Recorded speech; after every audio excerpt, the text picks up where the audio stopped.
Hello, my name is Crystal All. Today's date is March 21st, 2015, and I am interviewing Theresa Jeter on the Ball State campus as part of the Ball State University African American Alumni Oral History Project. Thanks for coming out today, Theresa. How are you feeling? I'm great, and I'm glad to be here. Okay, good. So when and where were you born? I was born in Richmond, Indiana. So you asked me when, so I guess I'll tell you. In 1953, I was born there. Lived there for about a couple of years before moving to Muncie. Okay. Do you have any siblings? I have one brother and one sister. Describe your childhood, like your home life as a child.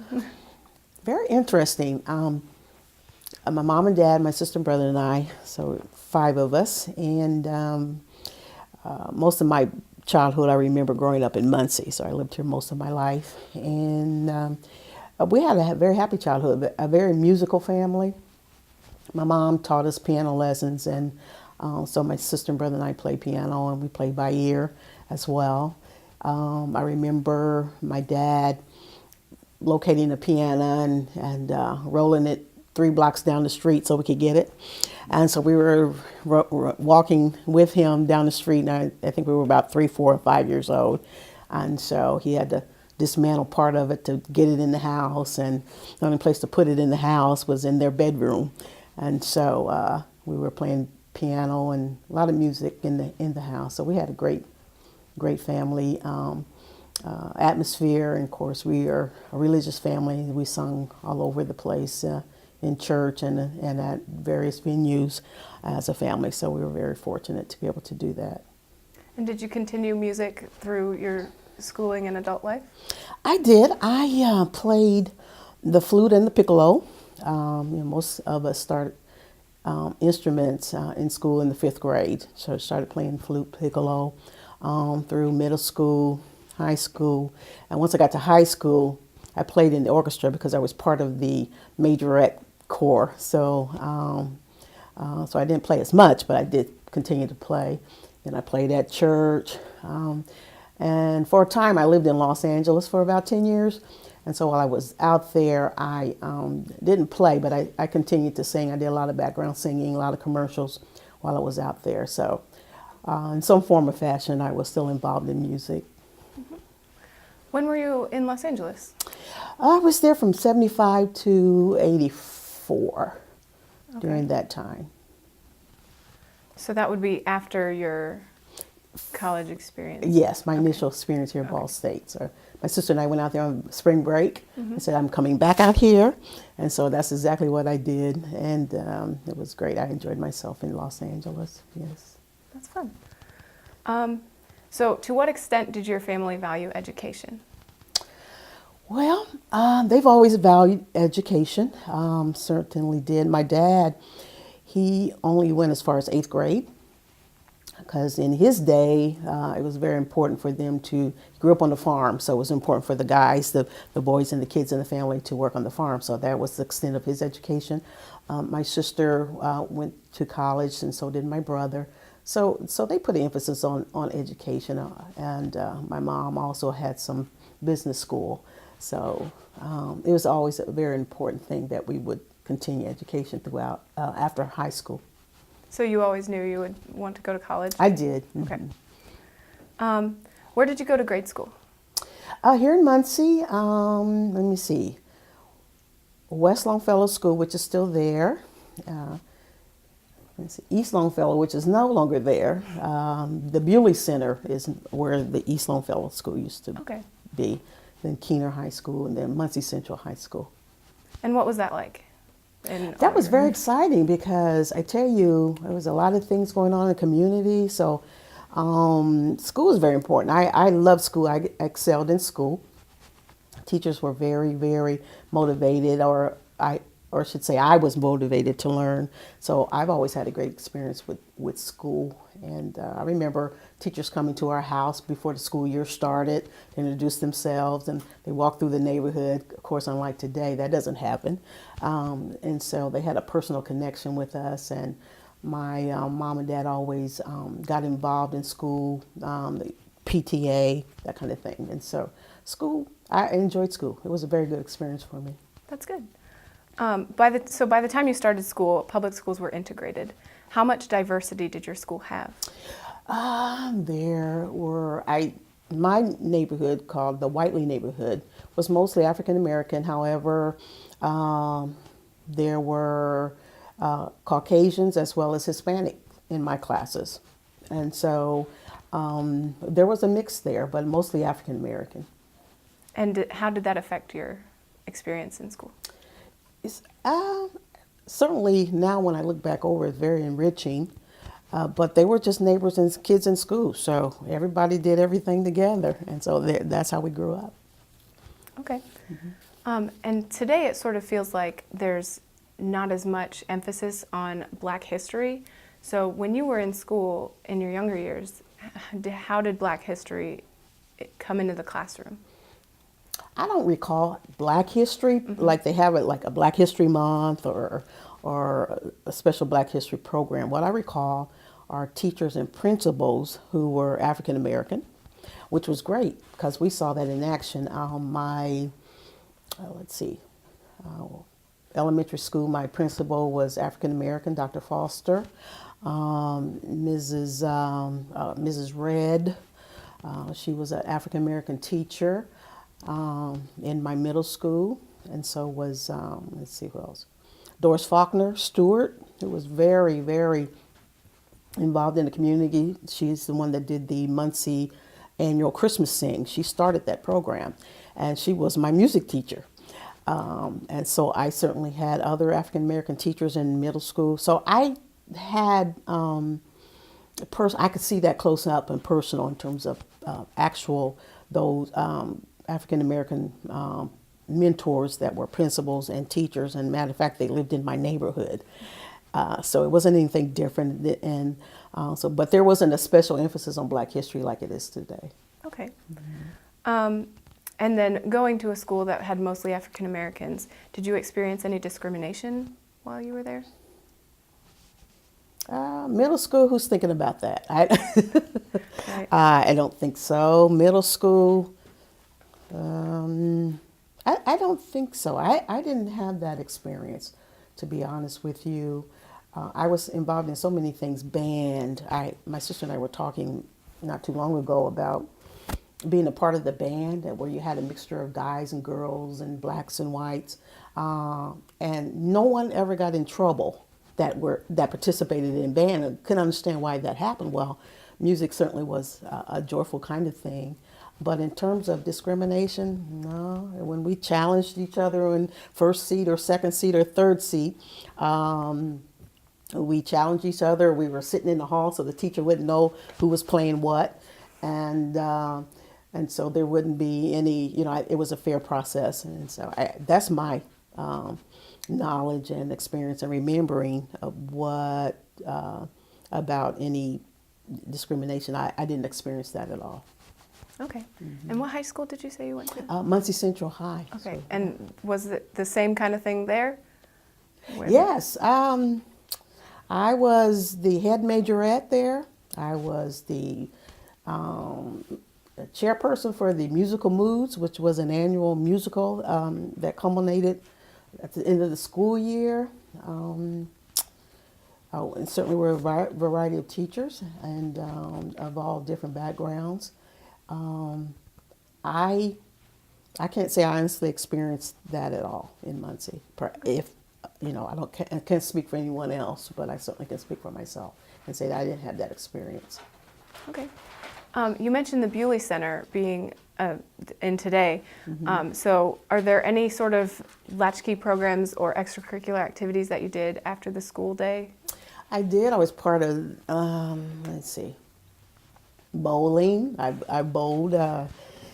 When I think about middle school, like I said, as part of majorettes, we marched in parades, we marched at the games, we practiced after school, that kind of thing. I'm trying to think what else. We're in the plays, different things like that. There was another community center in the community, so we would go there as part of a sorority of neighborhood girls. And so we did community projects even way back then, middle school, which was, we carried that through high school as well.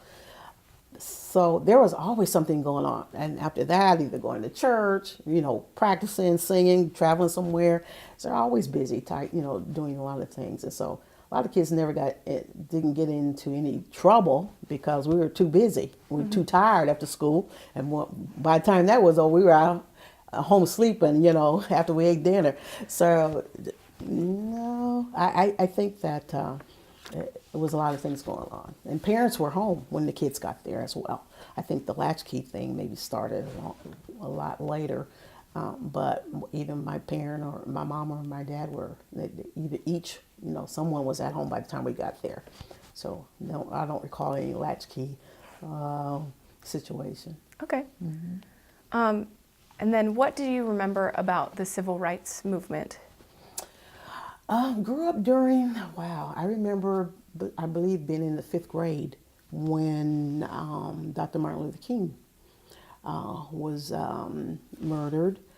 I remember when that happened,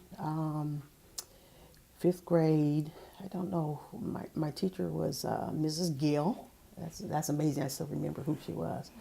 And when that happened, prior to that, I remember, Robert Kennedy passed away after that. I remember going to Anderson with my dad. He took us all on the bus after church on a Wednesday night to go hear Robert Kennedy speak in Anderson at that big high school over there. That was very interesting.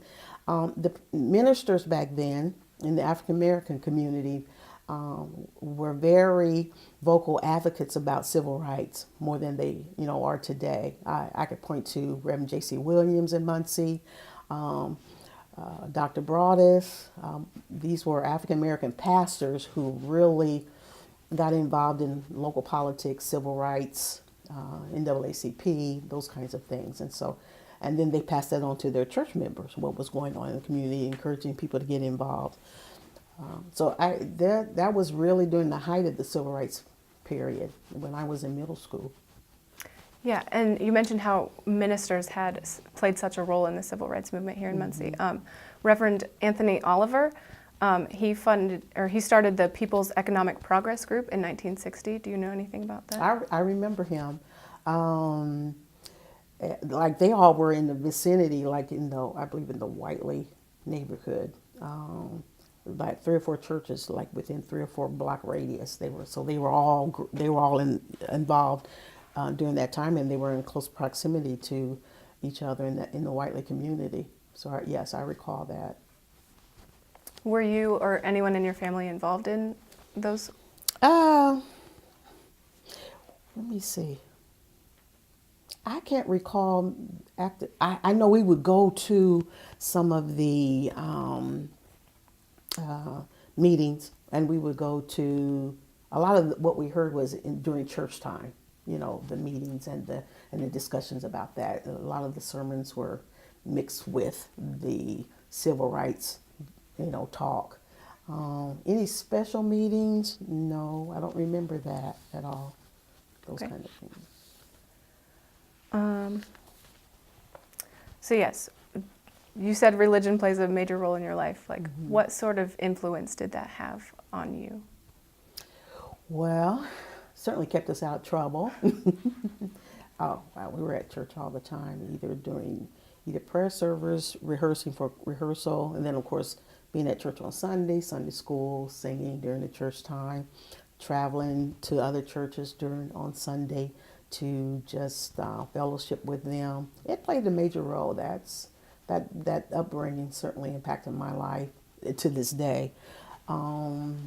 So it was a major part of not only my family, but the community. So the kids I went to school with, they were in the churches, So it kept us busy. The church did a lot of things, not just church on during, Wednesdays and Sundays, but you had people in the church that mentored the kids. Like my dad, he was referees for baseball and basketball and football in the community, and he was very visible. So during the church, you would see a lot of people that were very active that way. and just didn't stop on Sunday and Wednesday, but just throughout the week, just being involved. And what church did you go to? At that time, it was Union Missionary Baptist Church. Okay. So did you have any specific mentors or sources of inspiration for you that you aspired to growing up? Let's see. Oh, my goodness. Well, during various times, I recall some of the key mentors were certainly my teachers. There was a teacher named Mr. Geringer who was my sixth grade teacher, and he motivated the kids he was very unique in how he challenged us to learn and to continue reading beyond the assignments, that kind of thing. So he was a mentor of mine. Doris Faulkner was a mentor of mine. I thought she was very pretty, and one of the few African American females in the community that was part of the education system at that level. So I said, oh yeah, she's good. She was pretty, and she played and she could sing. I said, oh, that's nice. So I had a lot of mentors in the church. Mrs. Lovell, who's a teacher as well. She was never my teacher, but she's also a graduate of Ball State University. We always lived the next block up from us. So she was a great mentor. And plus she was our church choir director as well. So a lot of mentors in the community. My parents certainly were great mentors as well. And what were your parents' names? My mom's name is Willa Stevens, and my dad, QL Stevens. Okay. And what about your siblings? What are their names? Paula and Wayne. My sister helps co-pastor a church. My brother is a very successful evangelist that travels all over the world. He's a gifted musician. Matter of fact, they were giving him lessons at Ball State in elementary school. That's how gifted he was. Wow. And could play by ear, was playing I can't even name what this big old organ is with the pipes, and he was playing with the 2 feet. He just barely could get his feet on the pedals, but they saw that in him. I don't know, someone heard him when he was playing before. He just excelled in music that way, so he continues to do that. He travels with a couple of well-known evangelists, but very successful. So. Is he older or younger than you? He's 1 year older. My sister's 13 months older than I am, and my brother is about 15 months younger. Okay. So did you look up to them? And did I look up to them? Yeah. Your brother being so gifted, did you aspire to be more like him? No, not really, because we grew up with him doing that. Okay. So, and he played for us, once because he was playing for my sister and I, as well as we call it the Stevens Trio. He was playing by the time he was 6 or 7 years old. He was already playing really, really well. So it was just natural part. So we didn't see him as somebody special. He was just doing what he always did. And my sister certainly is a great, great mentor as well. And because we were so close in age, we really hung out a lot, that kind of thing. So she's a very, and she's an author too. She's written a book, but she's very down to earth. Firstborn, they're a little bit different. What sort of values did your parents instill upon you?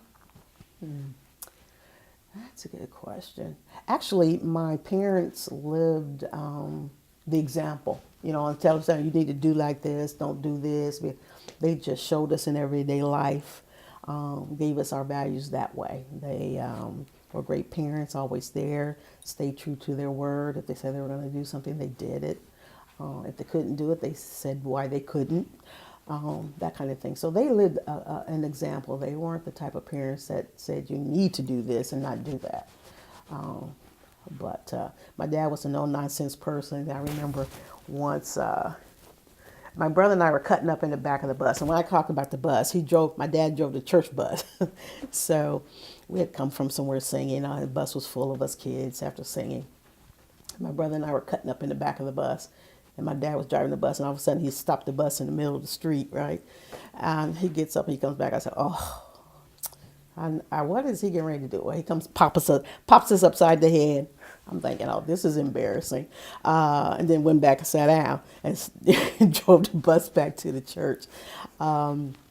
He was a no-nonsense man. Very funny, though. Very, very funny, kind man. But he didn't, we weren't supposed to be clowning around, and he reminded us that we weren't supposed to be clowning around. So, um, but yeah, he was a great mentor. My dad passed away in 2010, so but we certainly remember all the things. He was a very loved man, beloved man. Everybody knew him in the community. He's the kind of person that would say, for example, it snowed. The night he would get in his truck, maybe 3 or 4 o'clock in the morning, and just plow out people's driveways and right in front of their homes. And so he wouldn't say he did it; he just did it. So that's the kind of mentor he was. That's good. What sort of family traditions did you have? Family traditions. Wow. Well, every Thanksgiving and Christmas, we went to Richmond to my mom's house. So we gathered to my grandmother's house, and we gathered there and had the traditional meals, and then everybody ended up around the piano singing, and that's what we did for the holidays pretty much. We always went fishing with my dad. That was great. He would always catch the fish, and we never did, so it was very boring for us at times. It was like, Dad, come on now. Why are you catching all the fish and we aren't getting any? So that was fun. We grew up with a garden every year. We had a garden right next door to our house. It was about a half block long. This is in Whiteley. We're not talking about on farmland, but and so every year we would have to, my sister and brother and I would get out there. My dad would plow, the roads first. We would plant the seeds. Then all of a sudden the green beans and the tomatoes would pop up, and the corn. So we had to get out there every day in the summer, pick the beans and the corn and the tomatoes, and then we'd bring them in the house, clean them, wash them, store them, and then the next day we're out there again. I'm thinking, didn't we just pick beans off of this vine, or how did it grow that fast? And so, so we did that during the summertime. So that was a great tradition. Yeah, we did that. Of course, we sang together, traveled together. So we had a lot of great traditions that we did. Any sort of holiday traditions? Any sort of holiday traditions? Now or then? Back then, yeah, that's what we did, and we would always get together over my mom and dad's house, and when they got older, and we would decorate the tree, as the kids, grandkids, that kind of thing. So we didn't need a reason to gather, really. We just liked hanging out with everybody coming to the house. And so one time I said, Dad, let's have a clam bake. Now this was in the wintertime. He looked at me and said, Theresa? Oh, okay. Well, let me see if I can figure that one out. And he did. So we had a clam bake right in the middle of the dining room. He took the tape. Now this was my dad, very creative. Had the shrimp and the salmon and the fish and the potatoes and the corn and you name it, whatever. And he cooked that stuff outside. We came in, and in the dining room table, in the middle of the room, he just threw all that stuff on the table. And we were standing up eating a clam bake. And it was one of the coldest winters days of the month. But he said, I'm going to try that. That sounds good. So that's what we did. And that's how we grew up, just very spontaneous on some things. And that was a lot of fun. Great food. My dad was a great cook, so it was great. How did you interact with the other people in your neighborhood? Let's see. One of the things is that we love going to dances in the community. So whether it was at, we used to have a community center in Whiteley, not the Bewley Center, but there was another center called the Whiteley Community Center, which was initially a church, actually. So we did a lot of after-school activities there, but they also gave dances. And then there were dances at the Y across town in Industry neighborhood. And so a lot of kids in the neighborhood couldn't go unless we were going, my sister and I.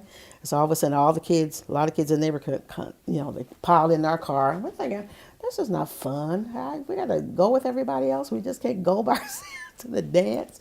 Well, they knew that. My mom always showed up at the dance when it was time to go. So when we saw her head poked in the door, We knew it was time to go, so all the other kids came with us. But that was fun. That was a fond memory, being able to do that. What else we do? We played in the street. You know, we had a great park down the street, but we played in the street. When the cars come down the street, we just get out the street, then we get back in the street and start playing again. We did that. I don't know, because a lot of our time was filled with, like I said, church, singing, traveling, doing that kind of thing in school. So that took up a lot of our time. And you mentioned a park down the street. What park was that? Yeah, McCullough Park. Okay. Still there. Beautiful park. And doesn't have everything that it had back in the day, because I remember a bear being in that park. They had a little hill, you know, right, they have a hill where the soapbox derby, I don't know if they still do that, tournaments. And so, but before they started having that, there was a bear cave there. And there was a black bear that they kept in that cage, in that park. I'm thinking, okay. Well, we grew up that way, so I thought that was normal. But it obviously wasn't normal. So that was in our neighborhood. And so that was very interesting. Only thing I can remember about that bear is that it was big and black and it was stinky as a kid, you know. But it was there for years, so we were very fortunate to have that in our park. All right. So all the family traditions that you mentioned and like the way that you experienced your childhood, did you try to instill those upon your daughter? Yes. She, of course, a little bit different. I was single parent when I was raising her, so she didn't have benefit of another sister or brother. But yes, because, you know, the church, the singing, she was more involved in interpretive dance at the church, not necessarily singing.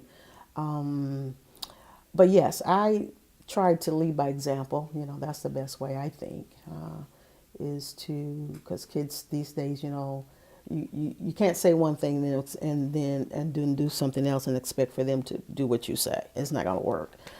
So I've always felt, in the way that I've been raised, is to just be the example. That's the best way to for youngsters to be able to follow. I think so. Yeah, I think so. What else did we do? We did a lot of things together. She played instruments as well. Went on to play the bassoon. When she was in 5th grade, she said, "Oh, I want to learn how to play the saxophone." I said, "Great." Got her a saxophone.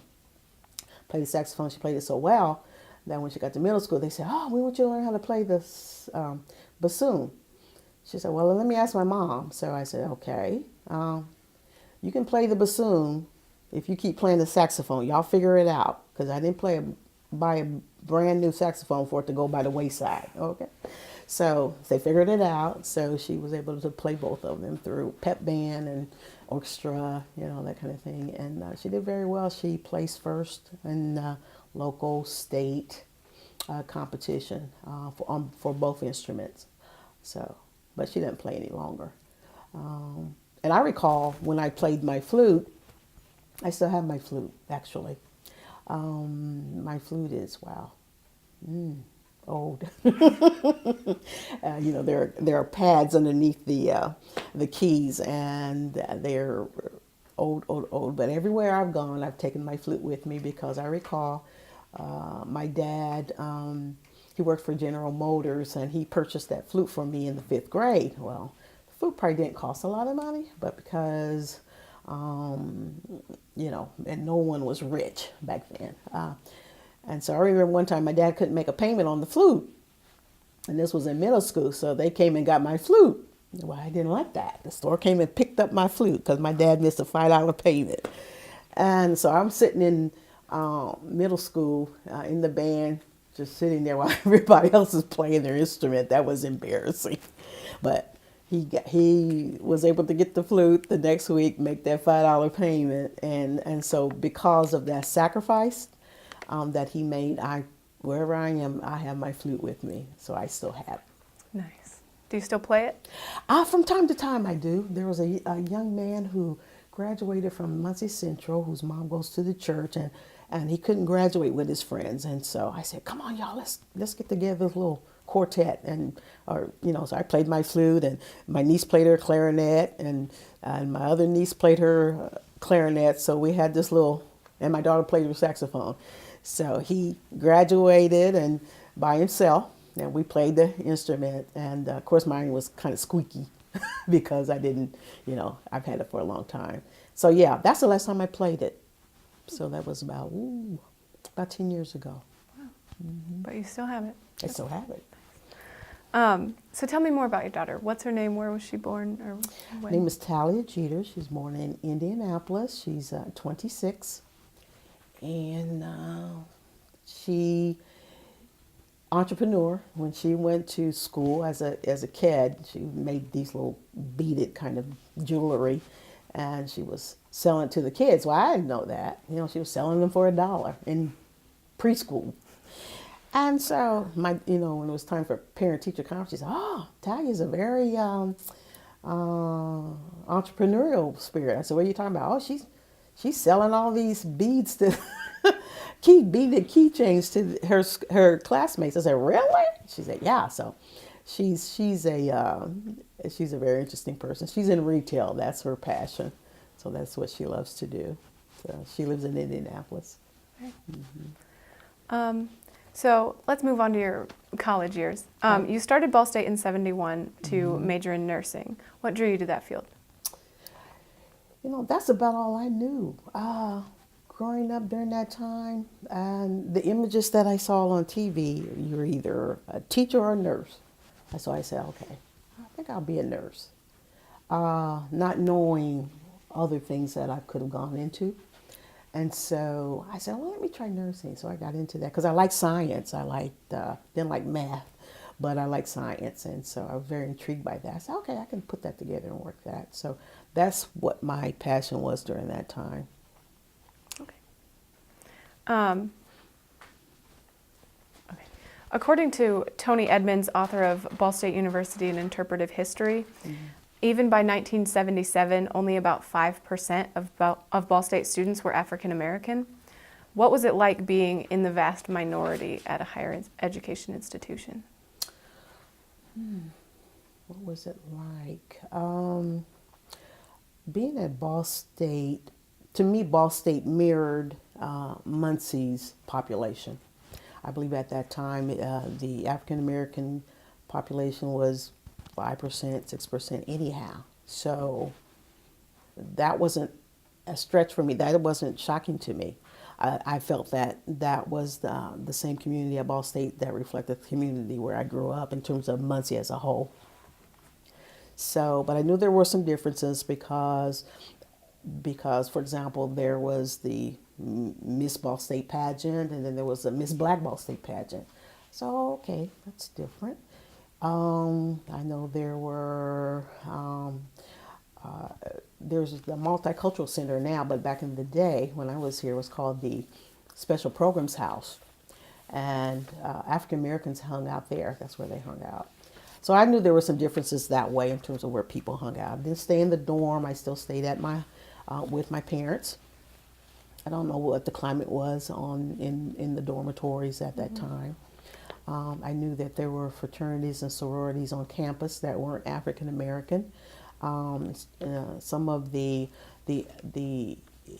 had the Caucasian fraternities and sororities had their sorority houses and their fraternity houses, but none of the African American fraternities and sororities had any location on campus at all, no house or anything like that. So I saw some differences that way. Did you join any of the African American fraternity or sororities? I did not pledge at all. I didn't feel pressure to pledge. When I look back over it, I don't know why I didn't pledge. I could have, but one of the things I think is because the nursing program was so demanding. I mean, the timing was a lot of study and a lot of time to prepare for working in the hospital, that kind of thing. So it wasn't really my priority to pledge. So did you feel like there was a color line in Muncie during college or at Ball State? A color line? Yeah.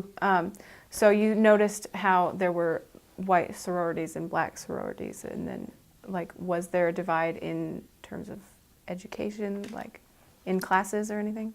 In classes, I didn't experience that at all.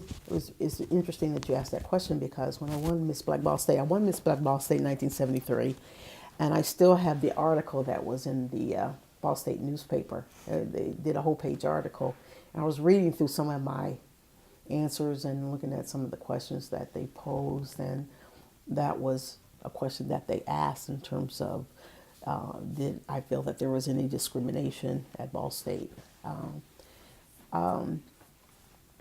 My experience had not been that. My experience was a great experience. I had not experienced discrimination, I feel, while I was at Ball State. I know some other kids had some challenges with that. I don't know what their challenges were, but that they did. Because I heard some of that discussion at the Special Programs House. Because the kids, gathered there, talk, have fun, play cards. But I did not experience any discrimination. So you worked at the Special Programs House. What sort of things did you do there? I worked there about 10 hours a week, my work-study program. I'm involved in that, so that's where I worked. Helped to organize the first library over there, the Malcolm X Library, that's what they call it. So set up that library there. I also was part of the Big Sister program for freshmen that came in, just to mentor them in terms of campus life, that kind of thing. A lot of students came, African American students came from outside of Muncie, actually, from other places, Indianapolis, Gary.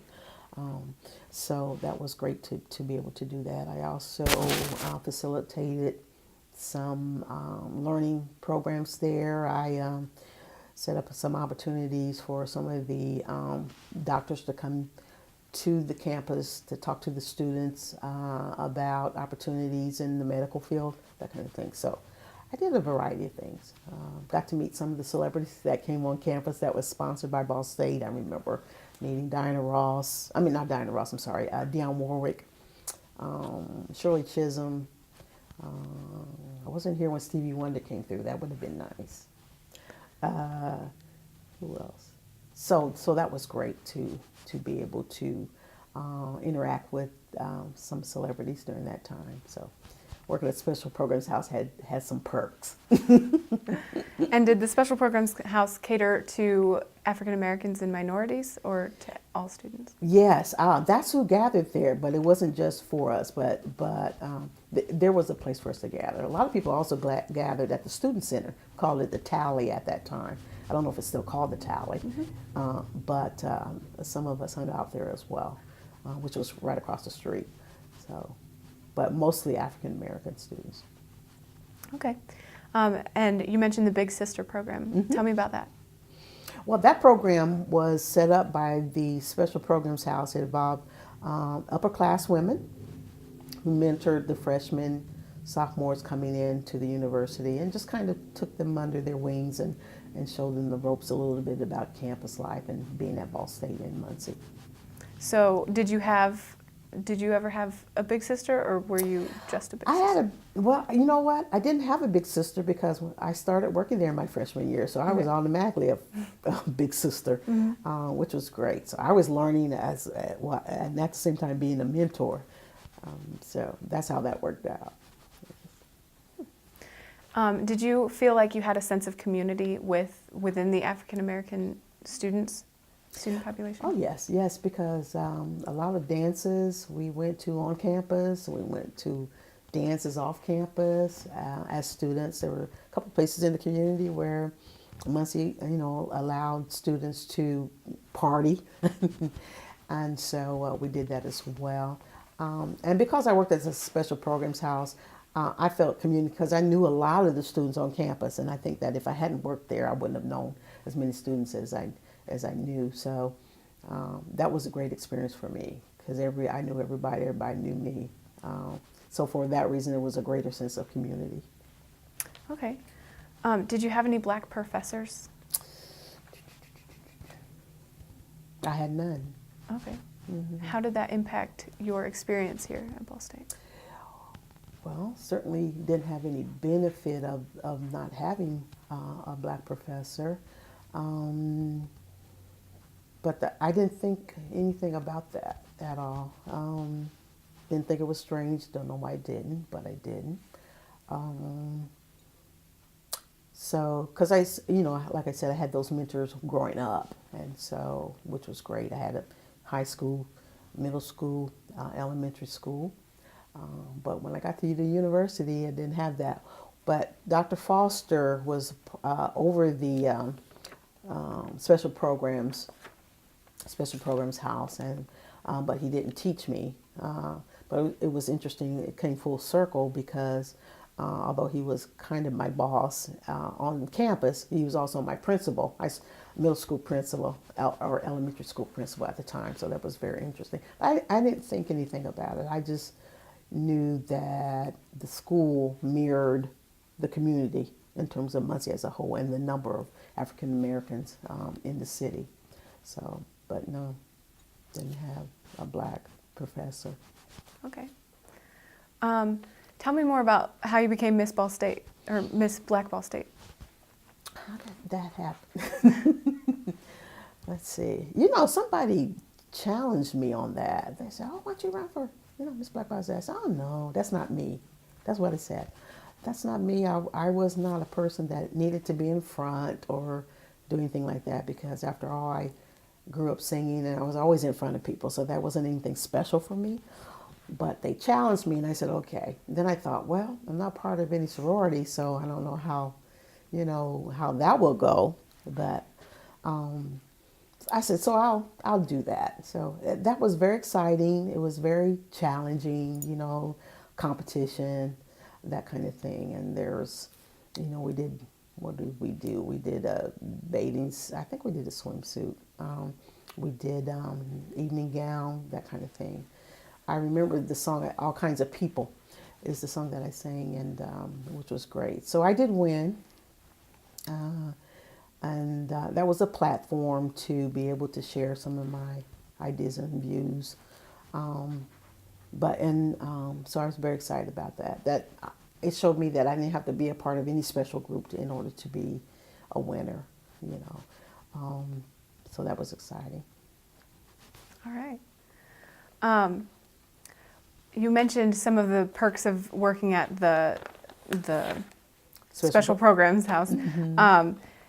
Also, at Emmons Auditorium has hosted several famous performers and singers and acts and everything. What are some memorable performances? Oh, wow. During that time, that's been a long time ago. Okay, who was here? Like I said, Dionne Warwick was here. And because I was Miss Black Ball State at the time, I was privileged to present her with some roses, which was nice. And it was very interesting because when I was a kid, you hear that kind of music. You heard Dionne Warwick and Johnny Mathis and, the Four Tops, Temptations, that kind of thing. And I always said, I want to meet Dionne Warwick as a youngster because that's the kind of music I listened to at times. And I was very fortunate to be Miss Black Ball State at the time she came to campus. And so for me to meet her was very exciting. Oh, wow. There were, I really can't recall who else came to Ball State. I know we had some great people that came through during that time at Emmons, but that's the one I recall. I believe Johnny Cash came here in '74. He did? Did you go to that? No. I believe you. So have you come to any performances like since then as an alumni? Oh, yes. The last one was Johnny Mathis. I was in the orchestra pit, third row back. So that was a great, great seat. And somebody asked me in the back of me, how'd you get that seat? I paid for it. That's how I got that seat. It was available. Oh, yes, Johnny Mathis. There was, oh my goodness, I've been to several performances here on campus. I'm a part of the Ball State Alumni Council. So That's great, as well as the Ball State Black Alumni Council, Constituent Society. So I've always been involved in campus, so something's always going on. I've taken my daughter, my great niece here on campus. There was a musical that was here a couple of years ago. I can't recall. A young lady graduated from Ball State and has gone on to do great things. So it was one of those Beauty and the Beast. That's what it was. Packed at Emma's. Great performance. And so I had an opportunity to take my great niece to that. So I try to participate in campus activities as often as possible, since it's right in my backyard, pretty much. Yeah. So, okay, you attended here originally you had attended here from 1971 to 1975, but you didn't get a degree. Right, I did not get a degree.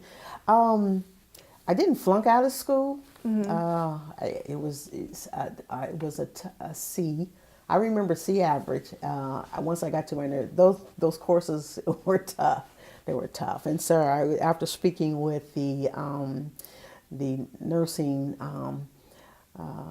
department, we all decided that this probably was not my thing to do. And when I think about it, I felt the same way.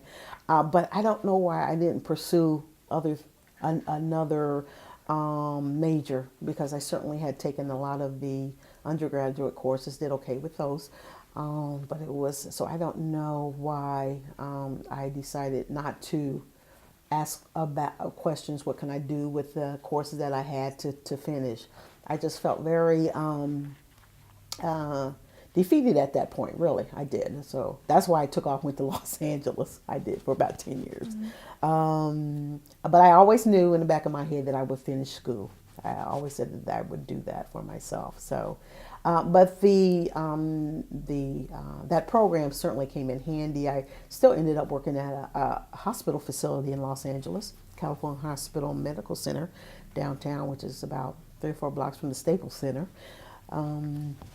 as a lab technician. So I still was around the hospital and working there. So I worked there the whole time, actually, when I was there. And so I used the benefit of that education to obtain that position. And that's why I didn't finish. I certainly probably would have sat down with a counselor and talked about that. I probably could have parlayed, like I said, those courses into a degree of some kind. So then what got you interested in public health and the environmental health field? Same thing. It's that background about health, public health. I remember growing up in Muncie, living right next to the White River. And the White River wasn't as pristine as it is now.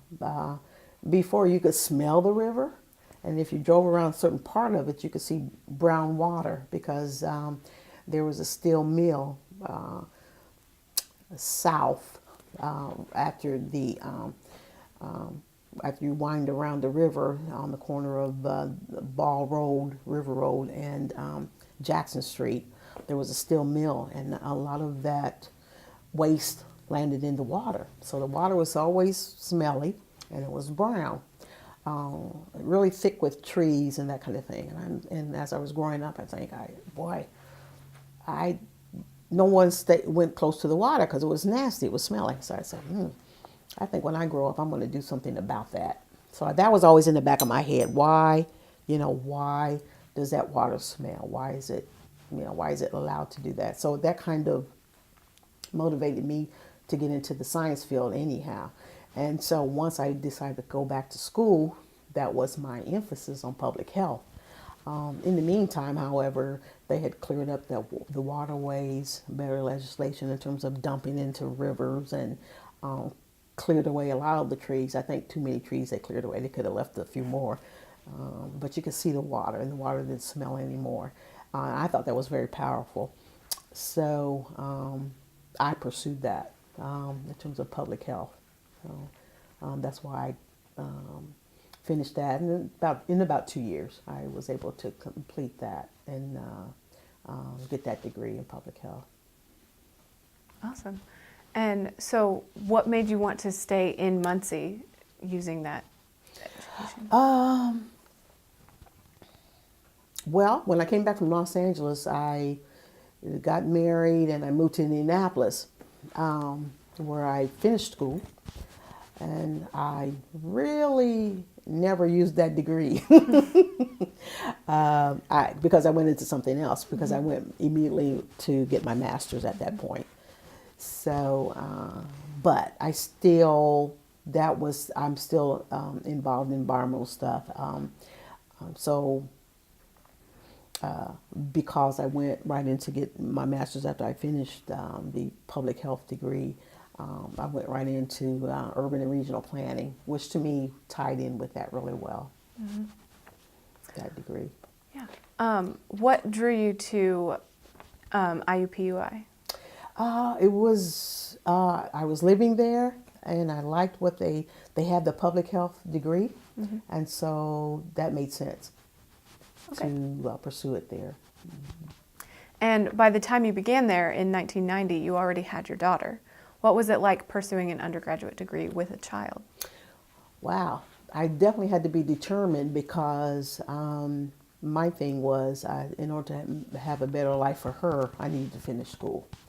And at that time, she was 2 years old.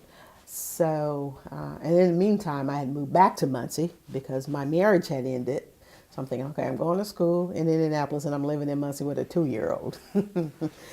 That was very interesting, but I'm very persistent. And so I had that focus in terms of finishing school, had very supportive parents who watched my daughter. I never forget 2 years, the first quarter when I started going back to IUPUI, when I went to IUPUI, I drove back and forth to Muncie to Indianapolis 6 days a week for a whole semester. That was very challenging, but I was able to do that. And like I said, my parents watched my daughter. Then by that time, she went to daycare. But I had to be focused because I was up early, back home about 9:30, doing it all over again. Also, I was working part-time at the same time. So, but I was very focused, and I was involved not only in getting my degree, taking classes, but I also was involved with their student body association there at IUPUI, which was great as well. So I did a lot of things. Even as a single parent, I felt that if I was determined, had the support that I needed, which I did, I could make that happen, and it did. So I'm glad I pursued that. Okay. You mentioned you were working part-time. Where were you working? I did I was involved in with Max Factor, who was part of. They since switched over in terms of who bought them out, but at the time it was Max Factor. Max Factor was the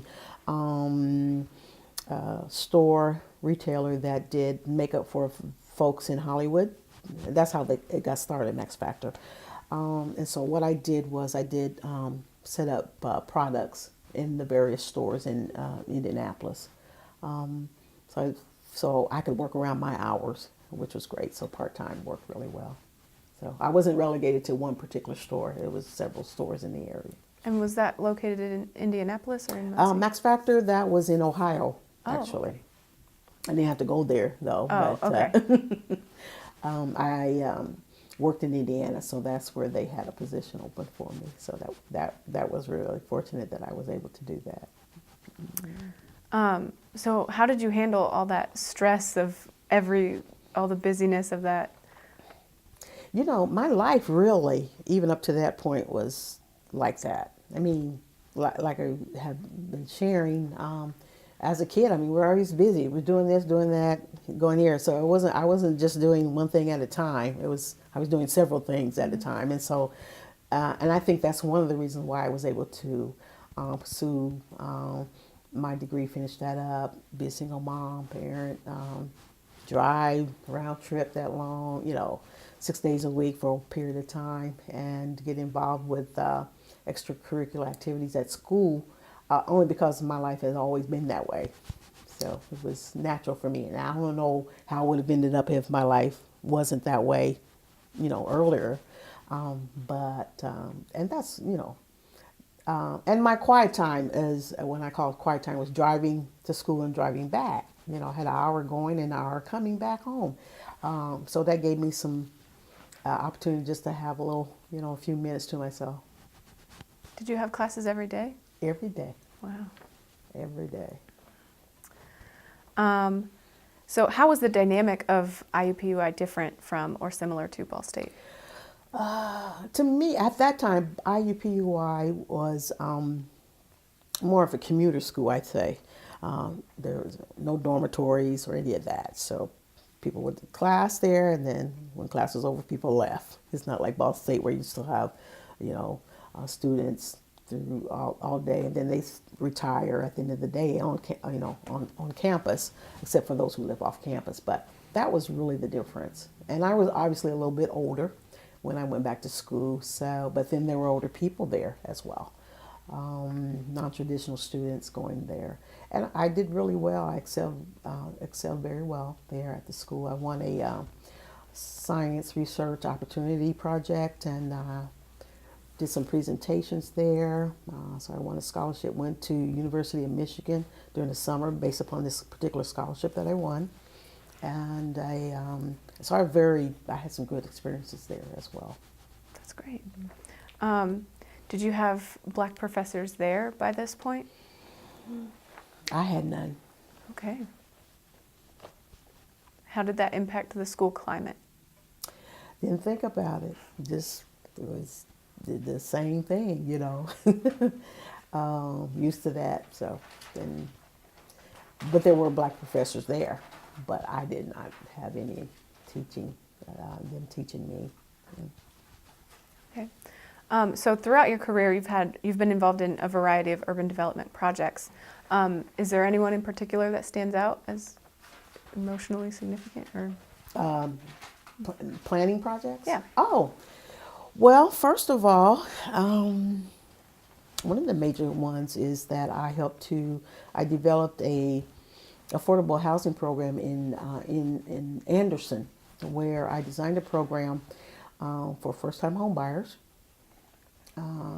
Was able to get, I believe, $1.2 million to help to build those houses, negotiate that contract, also work with the local banks there to qualify people for the programs. And so that was really a great program. And at the same time in the community, what was going on during that time was houses were being torn down, but they weren't being replaced in the inner city. So that was critical that a program take place. It was the first of its kind in the city.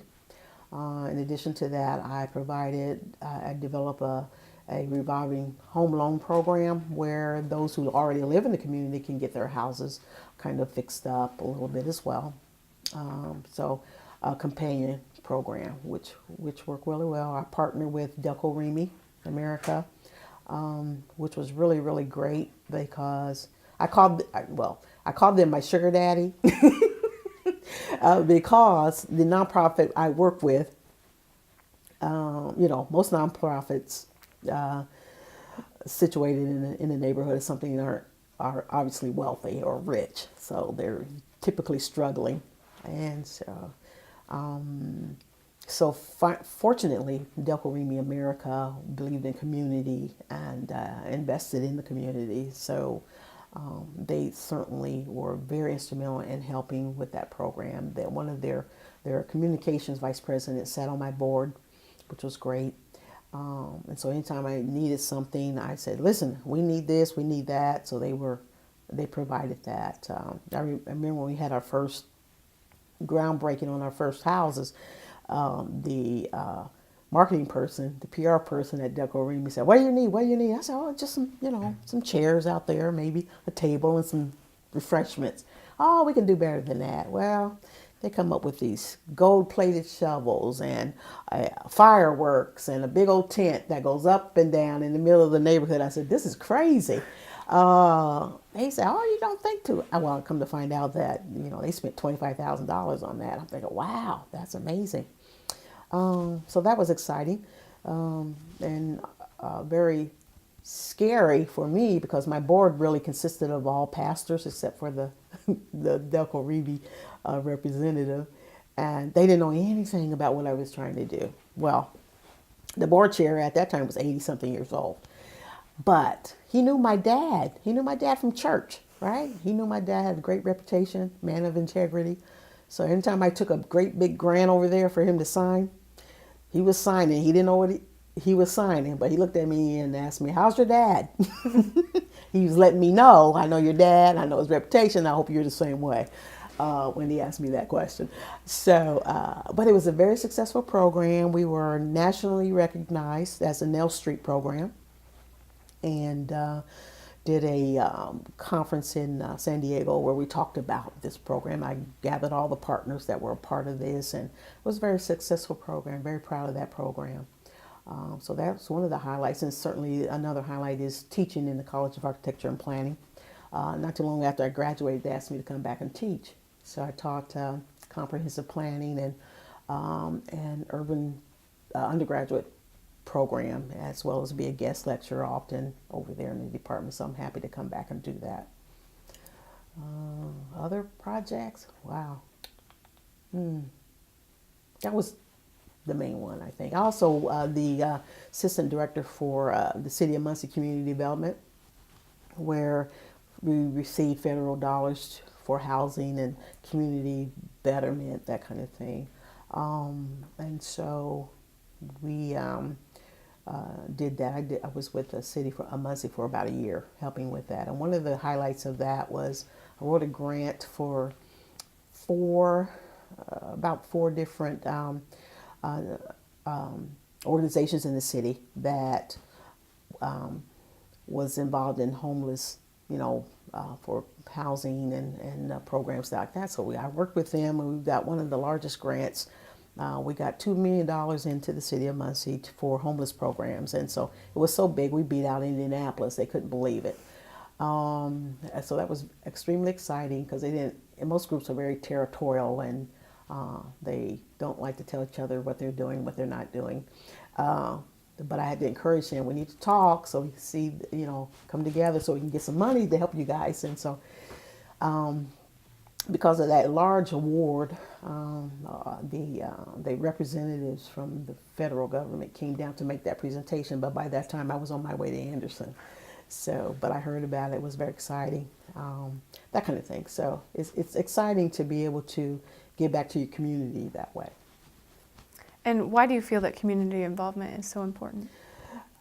Well, if people have, on my perception, I think that if you can do something in the community, whatever your expertise is, or just get involved wherever you can, it helps everybody, not just yourself, but it helps everybody, the community, the neighborhood. Starts with individuals, then your block, then your neighborhood, then the city. I've done a number of not just workshops, but neighborhood meetings and throughout the city of Muncie on many occasions. And some were some people were very skeptical about, the reason for these meetings. And I said, well, we have to start somewhere. And so I think when people see that you have a vested interest, that they say, okay, this person is sincere, they're not going anywhere. Let's see how we can work together, make things happen. And so I did that when I was part of the Muncie Community Development Department. And the same thing in Anderson. I had meetings in my office during lunchtime. I wanted to see how many people were going to come. My office was packed, standing room only, people standing outside. I think I had 40 people come in my office one day. I'm thinking, oh, wow, I didn't think it was going to be like this. But that just showed me that people were very interested and that they want to get involved, and leadership needs to be there sometimes to get that going. So community is very important. All right. What are the challenges of being an African-American woman in positions of power within these organizations and programs? That's interesting. Well, let me start when I was in high school. Let me start with that. I was the president, when I was a senior, I was the president of we had a group that consisted of Muncie Central and Muncie South Side School African American Seniors. I was the president of that group, and I understood that a couple of guys wanted that position. Well, I didn't vote myself into that position. The students voted me into that position. And at that age, I understood about being a female and in a position of power like that. It wasn't, big old political kind of group, but it was just a group that came together to determine how we were going to do on our graduation weekend, pretty much, that, and have some activities to, do some fundraising.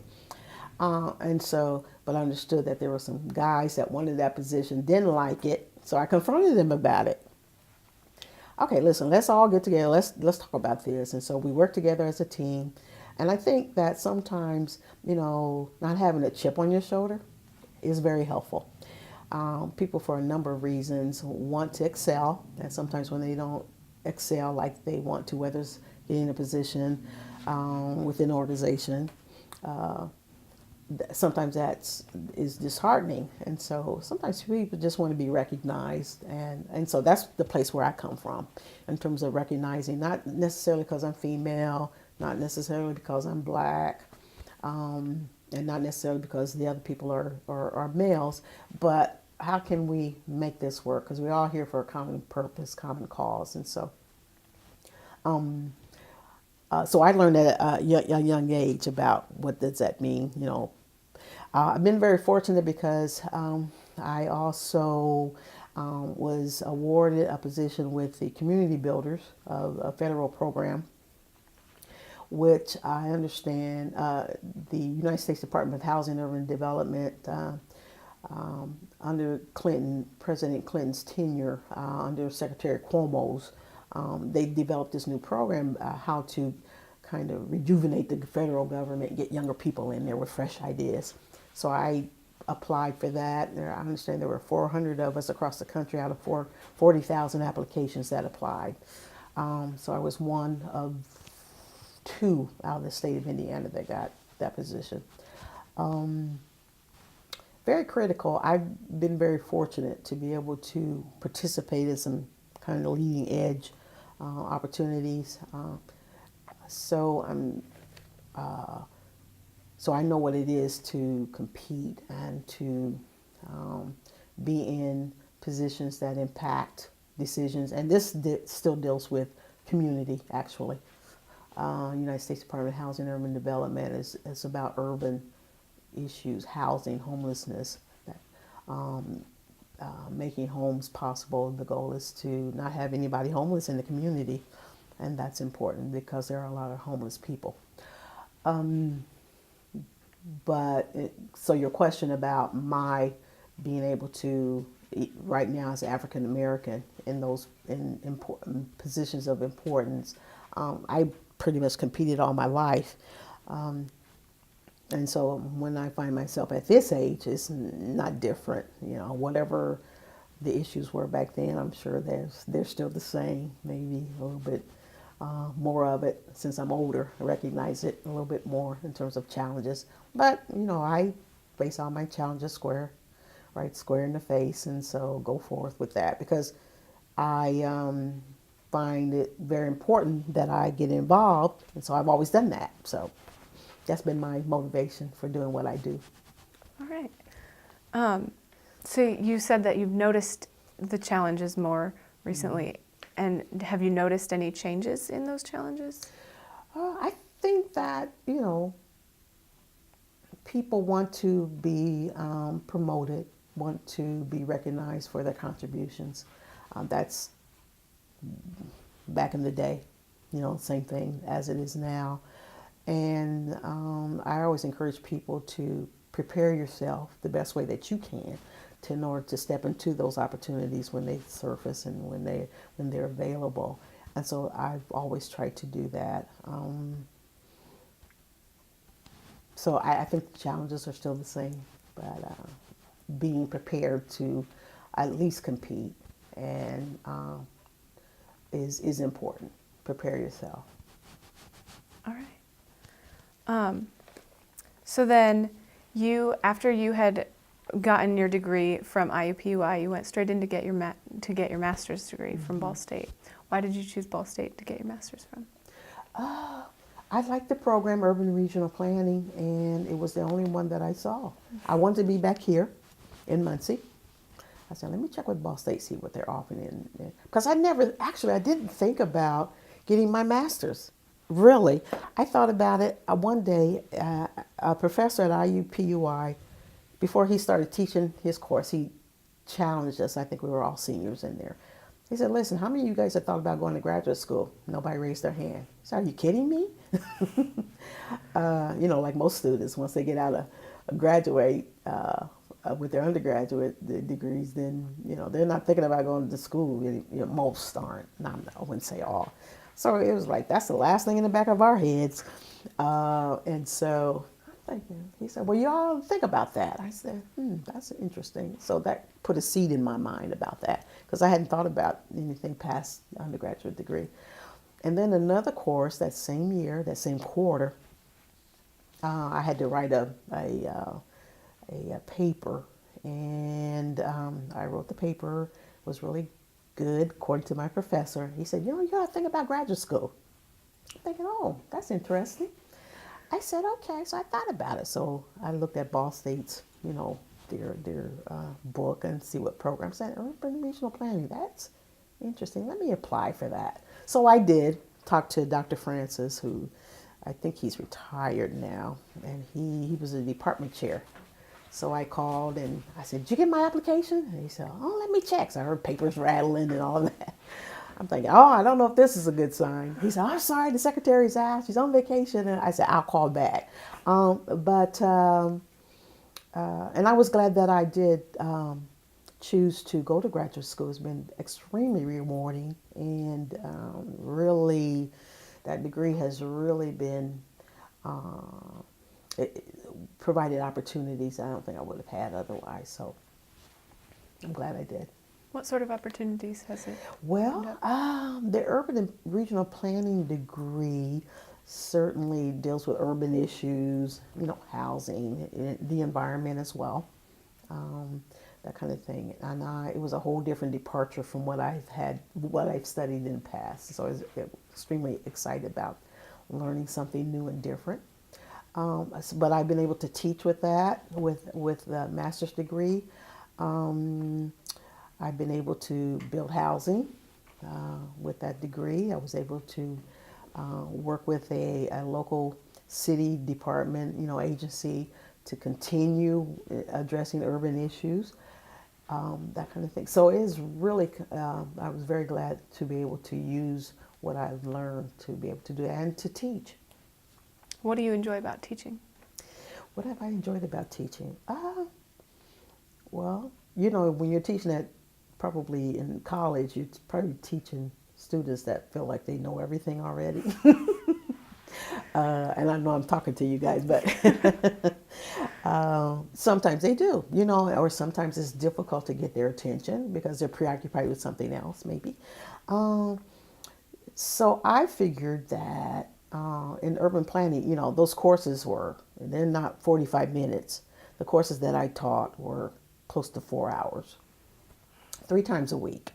So I had to be very creative in what I taught, what I did with students, but I took them outside into different neighborhoods, and most of the students, all the students were Caucasian, come from different places. None were from Muncie that I taught. And so put them into the urban cities and see what they felt about that, So it was very exciting, teaching new things, opening up, eyes to new possibilities, that kind of thing. And so that's one of I was very happy to have that opportunity to teach and to share. That was not my goal. My degree certainly isn't a teaching degree. It's not in education. And that's why I say that it certainly has provided me with various opportunities. So, but I really enjoy teaching. That's good.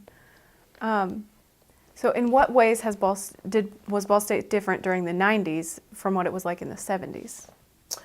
That's a good question. I like that. 90s. Well, 90s I certainly was older. So my perspective was different. My time, I had to really prioritize my time. I think the master's degree was a little bit more demanding in terms of my time and what I need to do. So I really need to be organized there. I really didn't hang out like I did in the 70s. Different learning experience. It was my first time on campus, obviously. So it was just a different environment in terms of learning, what my priorities were. Same buildings.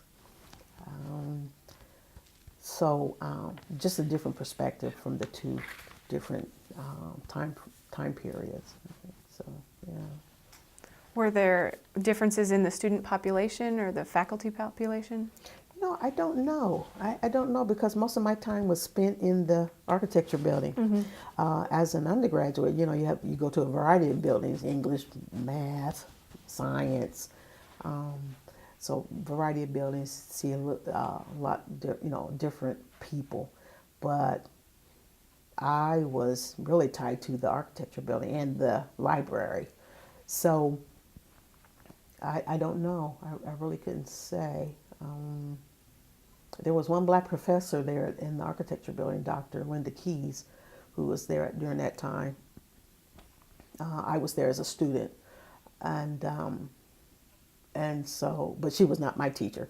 And I was interested in before I was doing, she was part of the neighborhood planning piece. I wanted the environmental planning piece. She said, "Oh, what you doing in environmental planning?" I said, "I like environment, and I like science and stuff." "You need to come in neighborhood planning." I said, "No, that's not what I want." And I asked her, "Who are you?" And she looked at me like I was crazy when I said that. Because everybody knew who she was. I didn't know who she was. I didn't hang out on campus. And so we joked about that in subsequent years. I didn't know she was there. I didn't know who the faculty were at that time. But she came into my class to introduce herself to me. And so that was a joke that we had through the years. But she was I don't know if she was the only female at that time in the School of Architecture and Planning. She could have been.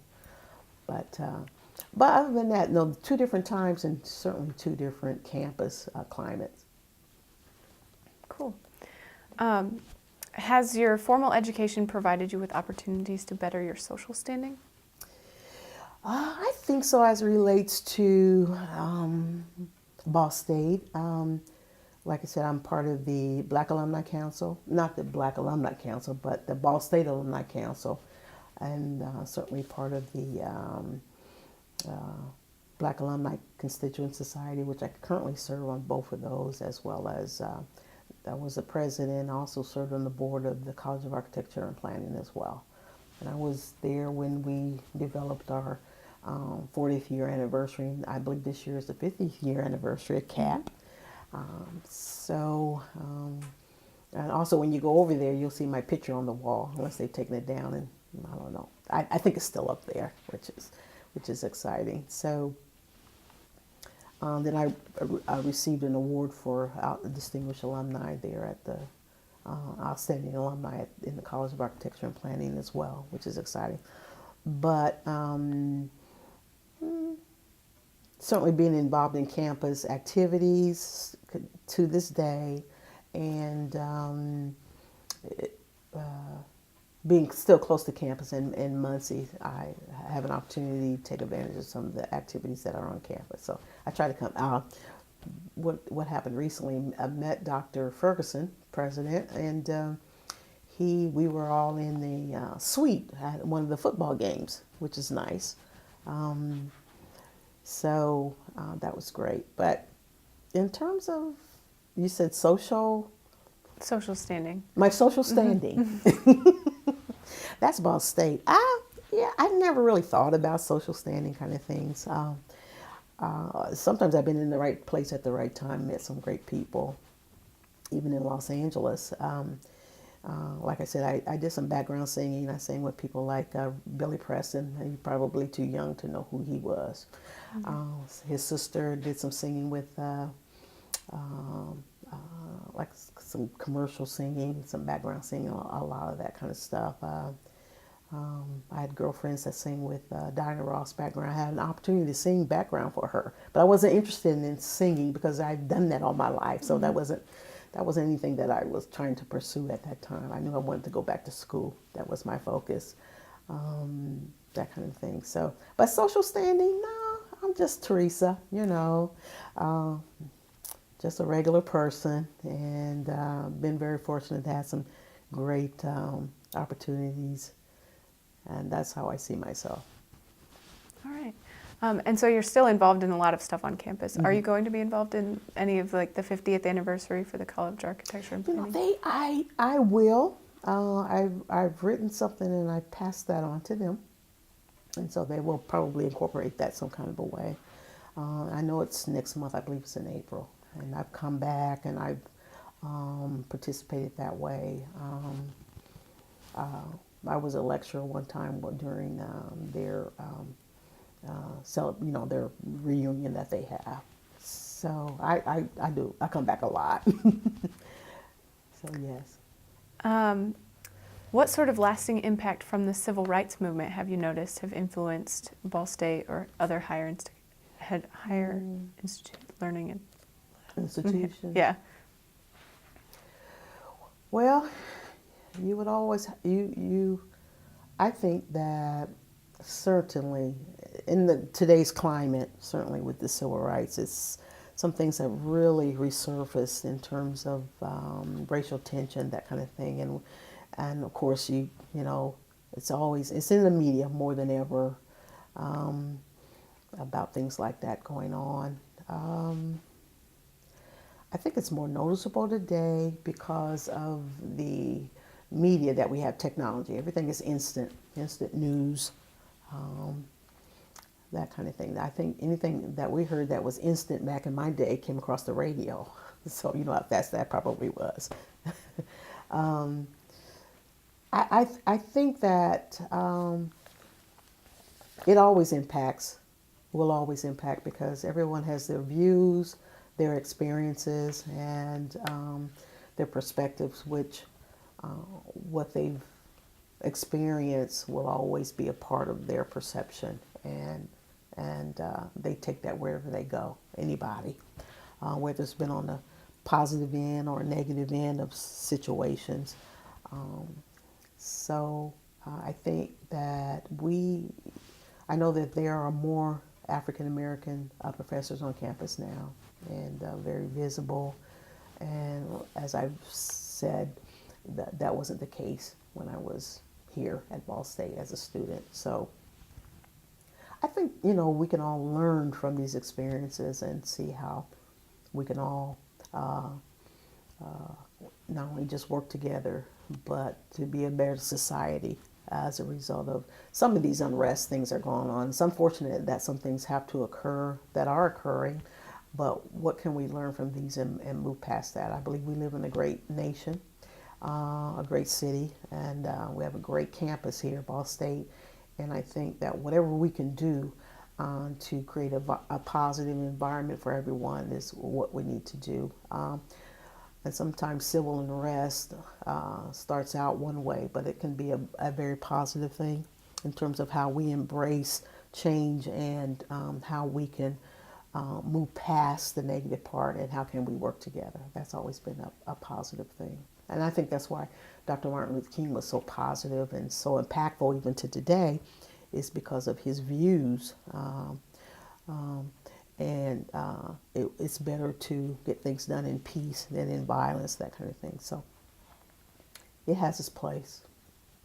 And so do you see any future changes? Like what sort of changes do you foresee in the future? For the way civil rights has occurred? Well, I know when I look back from the time I heard when Dr. Martin Luther King was murdered, and the same thing for Robert Kennedy, John Kennedy.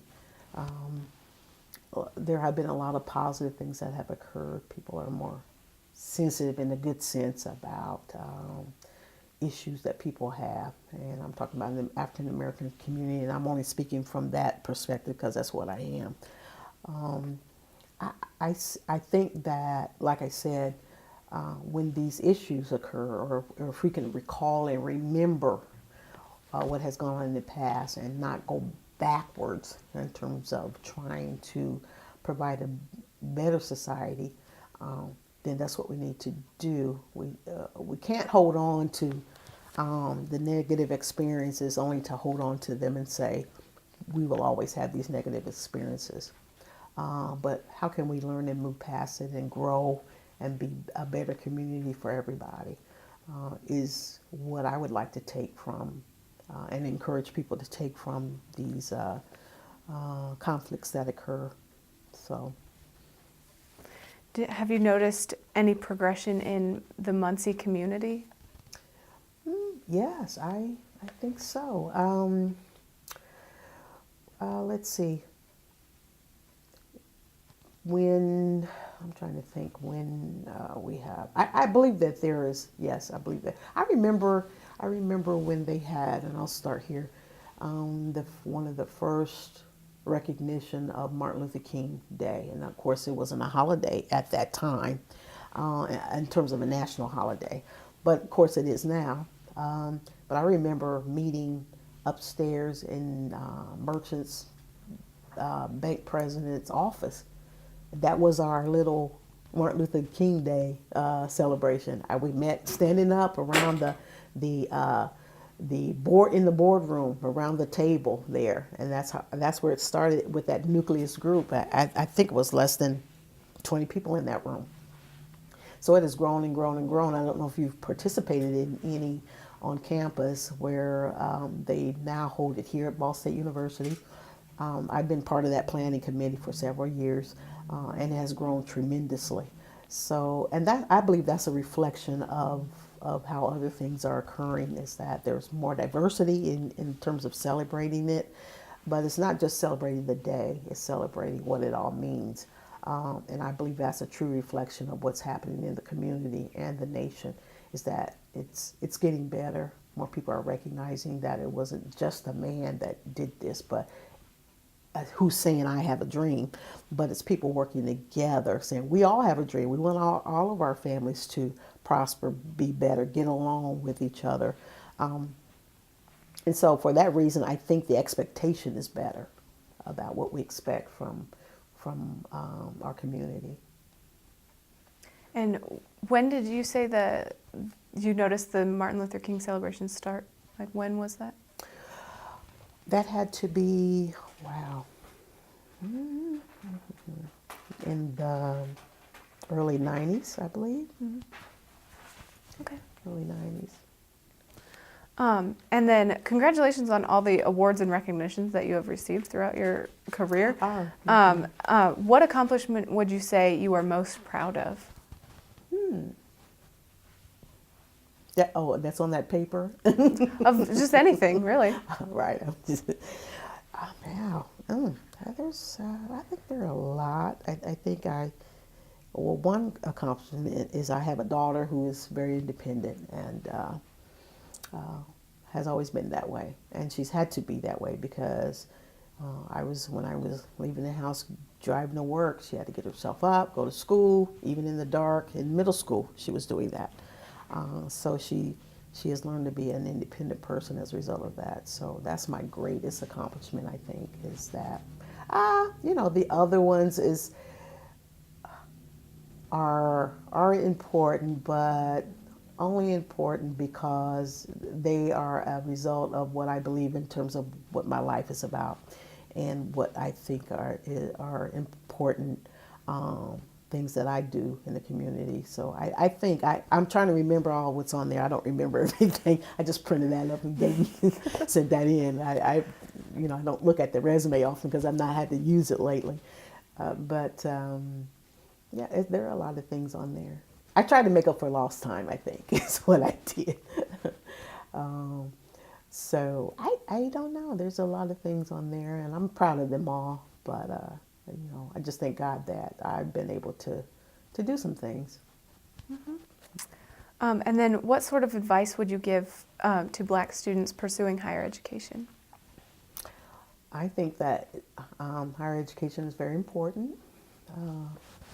I always say, back in the day, you know, I remember when I graduated from high school, there were friends that went from high school, started working in the factories, and didn't consider higher education. But back then, you could go to the factory and make an excellent living, supporting your family, insurance, great benefits, and so that's what they pursue. But I didn't see that for myself. I think that once you get a great education, you can certainly use that to guide your career. I think it's a little bit more challenging today after you graduate from college to find a job, so to speak. But hopefully the outlook is better in terms of employment for those who will be graduating. But it provides certain opportunities. Certainly there are stats that talk about how much more money people make when you graduate from college versus high school and so forth and so on. But it's that. But I encourage higher education. It's very important. It's very important for us, everybody, to pursue at least an undergraduate degree. All right. And then before we conclude, is there anything else that you would like to share about your experiences, either in Muncie or in your career at Ball State? I'm glad that I ended my graduate degree at Ball State. I'm glad I came back to pursue my master's here. I'm very thankful for that. I met some great people, still have those relationships, and continue to be involved in the Ball State community, giving back that way. I believe in Ball State very much. It certainly has afforded me great opportunities in terms of my career. And so I'm very thankful that I've been able to graduate, like I said, from here, and come back and do that.